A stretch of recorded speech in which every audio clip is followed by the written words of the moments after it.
to reason. Will you open your eyes? You got Andrew here in Austin? Hi. Did you read Matthew 5:27 and 28? Sure, I've read the whole Bible several times. Okay. Do you know what it says there? Is that the passage about adultery, where it's not doesn't just have to be physical adultery? If you look at another woman, another man's wife with lust, you've committed adultery in your heart? Exactly. It says, "Whosoever looketh on a woman to lust after her hath committed adultery with her already in his heart." Sure. How do you not think that that's a good thing for people to have limits? You think that's a good thing? It's called mind control. You're trying to determine what I think and what I don't think. That's one of the stupidest things I could imagine. How can you control or even pretend to control what somebody thinks? And you don't think Jesus looked on a woman without lust? Or any of his disciples? That's what Jesus said. That is Jesus, what Jesus said right there. Well, first of all, we'll set aside how you think you know that this is what Jesus said.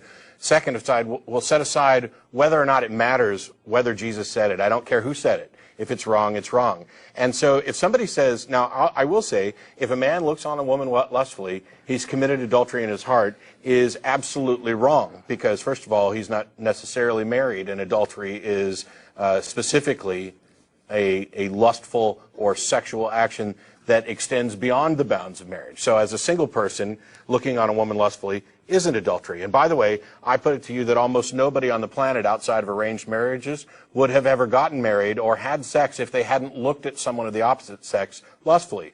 And finally, why is it a man looking at a woman lustfully? Why isn't it a woman looking at a man lustfully, or a man looking at a man, or a woman looking at a woman? This is a misogynist. Hang on. If you see a beautiful woman, do you just go rape her right away? Andrew, I'm going to let you, just let me finish the thought. It's a misogynistic bit of language that is patently absurd. It denies something that is trivial about human nature and the way things actually work, and tries to compound it as sin. Okay? I could care less if somebody wants to call it sin. Now, go ahead. Well, don't you think it's important to have limits on your sexual desires? Otherwise, everyone would just be raping everyone. Really? You think people would just run around raping people? Well, do you just rape someone? I haven't raped anybody in the last 50-some years. Yeah, I've never raped anybody, nor have I had the inclination to. I've been an atheist for 20 years, so it's just amazing. So you know that's you do. How do you get from it's probably a good thing if people don't run around raping each other to therefore this statement about lustful thoughts is necessarily morally correct? Please make the connection between those two. How do you get from we should have some limits to what we can do to we need to have thought crime legislation? How do you get there? What limits do atheists have? Well, what culture? Tell me one culture that doesn't have limits. And every culture on the face of the earth has limits, and they're not Christian cultures. Chinese culture has got limits. Japanese, the most secular country in the world is Japan. They have the lowest rape rate. Denmark, Sweden, very unreligious places, and they don't have any rape problem. We have much more rape in the United States and by the way, they ever do in Denmark or Sweden. Religion doesn't seem to be any kind of deterrent to rape. Are you implying that all rapists are non-Christians or non-religious? What about the priests who are raping little boys and little girls? Where do you get your limits from? I get my limits from a rational consideration of the consequences of my actions. That's how I determine what's moral. I get it from a foundation that says my actions have an effect on those people around me, and theirs have an effect on me. And that if we're going to live cooperatively and share space, we have to recognize that impact. And my freedom to swing my arm ends at their nose. And that I have no right to impose my will over somebody else's will in that type of scenario. That's where I get them from. It's from an understanding. What's the punishment if you do that then? I get them You're just going to die. Andrew, I get them from an understanding of reality, not an assertion of authority. Now, what was the question? Well, if you just do all that, let's just say you go out with a gun and you just rape a bunch of people, then you just shoot yourself. What's going to be the punishment for you? If I go out and rape a bunch of people and shoot myself, what's going to be the punishment for me? I'll be dead. Yeah. I'll be dead. And why? It's not going to hurt. The bullet's going to go through your head in about a second. There isn't going to be any pain. That's correct. I'll be dead. Okay, so let's flip the script here. Let's say somebody goes around and rapes and murders somebody, and then after they're done, they get saved. What's the punishment for them? Oh, the punishment is hell. No, they got saved. They got saved. Are you saying that a rapist can't be saved? See, this is the problem. This is the problem with Christian religion. It establishes unrealistic and irrational and immoral criteria by which to live. And then it creates a loophole so that you don't ever have to be responsible for those actions. No, Andrew, shut up till I'm done.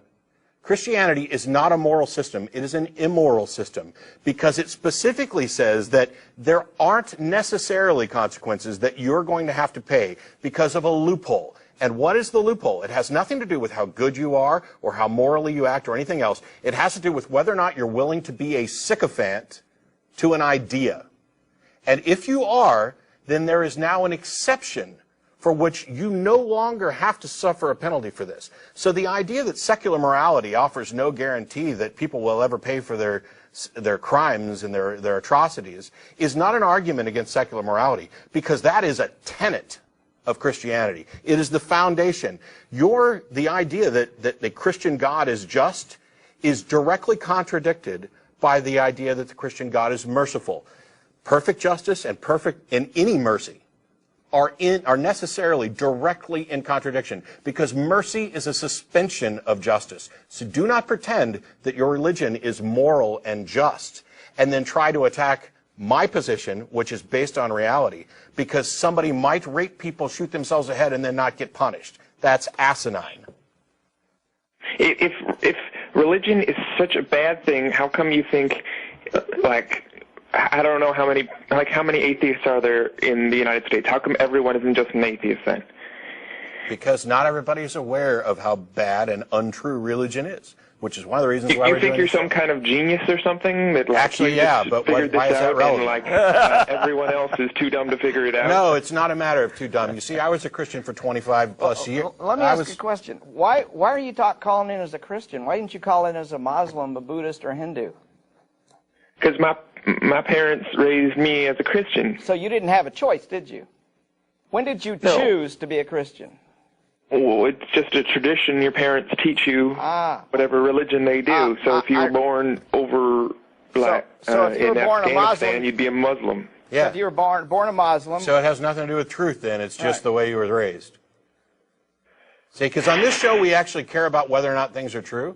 And my genius status is completely irrelevant because I was a Christian for 25 plus years. I did not get smarter when I became an atheist. What happened was I gained more information. I became more knowledgeable about the subjects. And I decided to actually care whether or not my beliefs were true. You don't seem to care whether or not your beliefs are true. You just like them.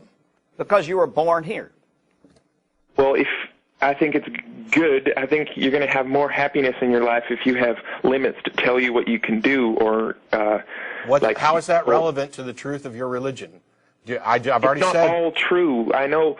I was talking to people on the chat here, and they said, well, they're read the Old Testament. There's all this genocide and stuff, and I was just saying, well, you don't have to read the whole thing, because you just read, for example, what Jesus said. Okay. You don't. So are you saying? I tell you what, we already talked about this earlier. Not everything that Jesus said is true or good or smart or wise either. So why would you care at all what any of them have to say? You're not concerned about truth. You've already just said you can pick and choose and toss aside the things you don't like. So you're inventing your own version of Christianity. So why not just chuck it aside and go ahead and invent your own secular moral system? You keep talking about how we don't have limits. I have plenty of limits. And we live in a society that has plenty of limits. As Daryl's already pointed out, most societies have limits. You keep going to this slippery slope thing of, well, if there is no, 10 Commandments or Jesus or whatever, then you've got no limits. You'll just run around raping and killing people. Well, that's already demonstrably false. And there have been multiple studies that actually investigate the correlation between the religiosity of a society and its societal health. And there is always a strong negative correlation. The more atheistic the society, the better they score on societal health factors, from everything from teenage pregnancy rates to STDs to happiness to wealth to murder, rape to health care.